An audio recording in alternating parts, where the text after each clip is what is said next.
દેશની જનતા માટેના કાર્યક્રમો નક્કી કરે છે। આવી અગત્યની કામગીરી આપણી વચ્ચે 7મી મે થવાની છે, ત્યારે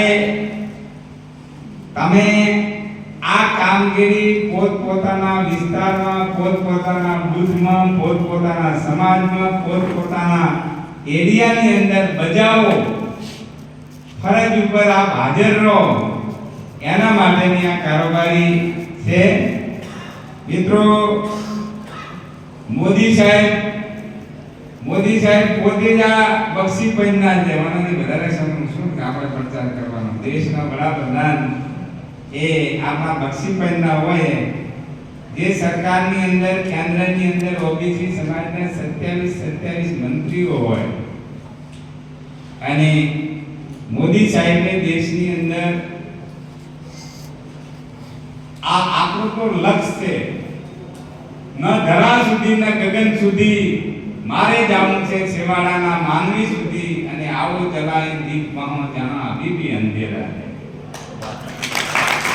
સેવાડાના માનવીનો અંતિમ પંક્તિના વ્યક્તિનો વિકાસ એ આપણું લક્ષ્ય છે। સિંહાસન અમારા અંતિમ લક્ષ્ય નથી, સિંહાસન એટલે સત્તા એ આપણું અંતિમ લક્ષ્ય નથી, પણ સત્તાને સેવાનું માધ્યમ બનાવી અને સેવાડાના માનવીનો વિકાસ થાય, આઝાદીના ફળ સેવાડાના વર્ગો સુધી પહોંચે, માં ભારતી પરમ વૈભવના શિખરે બિરાજમાન થાય, ભારતનો વિશ્વમાં જય જયકાર થાય, એ આપણું લક્ષ્ય છે। અને એ લક્ષ્યને હાંસલ કરવા માટે મોદી સાહેબની સરકાર જે પ્રયત્નો કર્યા છે, જે કામગીરી કરી છે, એ કામગીરી એટલી છે કે તમને કોકને જો આમાંથી કોઈને પણ આ માઈક આપવામાં આવે તો તમે 1 કલાક કહી શકો, એટલી કામગીરી છે। પણ આ કામગીરીને અમારા એમપી સાહેબ પરબતભાઈ કહે છે કે આપણે શું કહે છે, યાદ શક્તિ ટૂંકી છે, એટલે આ વાત લોકોને આપણે વારંવાર કહેવી પડે અને ઘૂંટાવવી પડે કે મોદી સાહેબે કાશ્મીરમાં 370ની કલમ હટાવી, અયોધ્યામાં રામ મંદિરનું નિર્માણ થયું, અહીં વાત થઈ કે કિસાનોને 3 હપ્તામાં 6000 રૂપિયા, આયુષ્માન કાર્ડ, આવી તો કેટલી યોજનાઓ છે, ઉજ્જવલા યોજના, આ બધી યોજનાઓ સરકારની જે છે, મોદી સાહેબની જે છે એ, અને આ દેશ મોદી સાહેબ કહે છે કે આપણા દેશમાં 4 જ સમાજ છે, 4 જ વર્ગ છે। એક અન્નદાતા એટલે ખેડૂત, આ ખેડૂત વર્ગનો વિકાસ થાય એટલે ખેડૂતનો બધા સમાજો આવી ગયા। બીજો વર્ગ છે મહિલાઓ, મહિલાઓનો વિકાસ થાય, મહિલાઓ પગભર બને, એ પણ દેશના વિકાસની અંદર પોતાનું યોગદાન આપે,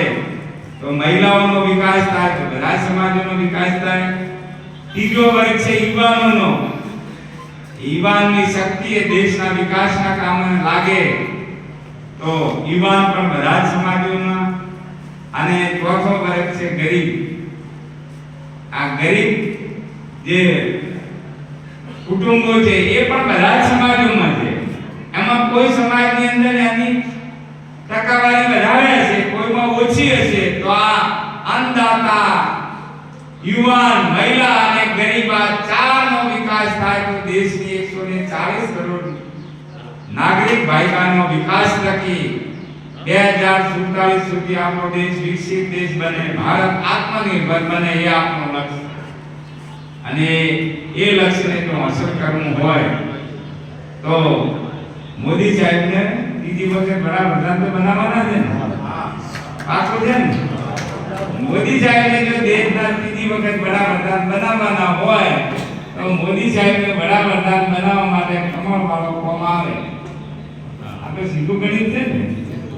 એટલે આ વાત આપણે આ વિસ્તારના મતદારોને, આ વિસ્તારની પ્રજાને સમજાવવાની છે, અને એ કામગીરી આગામી સમયમાં ઘર ઘર સંપર્ક અભિયાન આપણી વચ્ચે આવી રહ્યું છે,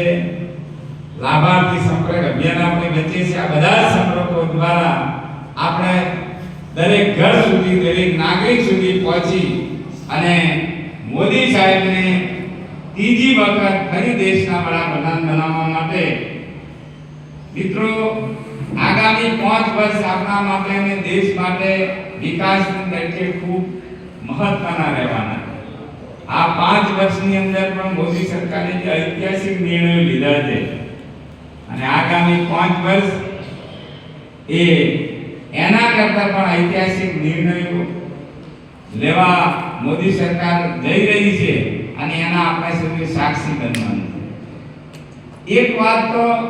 કોઈ કોંગ્રેસ એશિયાને તમે જો ખાનગીથી પૂછો કે વડાપ્રધાન કોણ થવાનું છે તો એ કહે છે વડાપ્રધાન તો મોદી સાહેબ જ્યારે મોદી સાહેબ વડાપ્રધાન થવાના છે તો બીજી બધી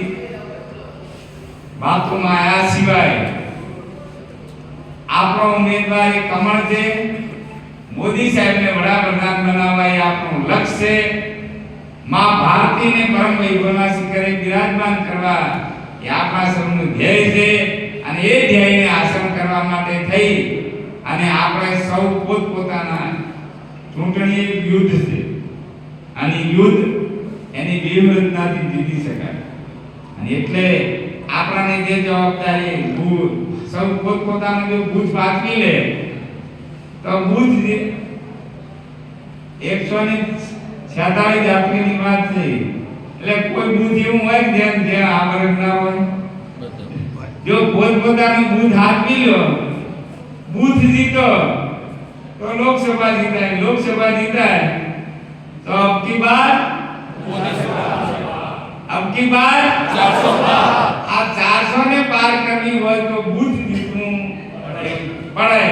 અને બૂથ જીતવું હોય તો બૂથના કાર્યકર્તાથી બૂથ જીતાય એ તમારાથી જીતાય એટલે બૂથ જીતી અને મોદી સાહેબને ત્રીજી વખત દેશના વડાપ્રધાન બનાવી અને 400 કરતા વધારે સીટો મેળવી અને નવો ઇતિહાસ રચીએ એવી આપ સૌની પાસેથી અપેક્ષા. સૌનો આભાર. ભારત માતા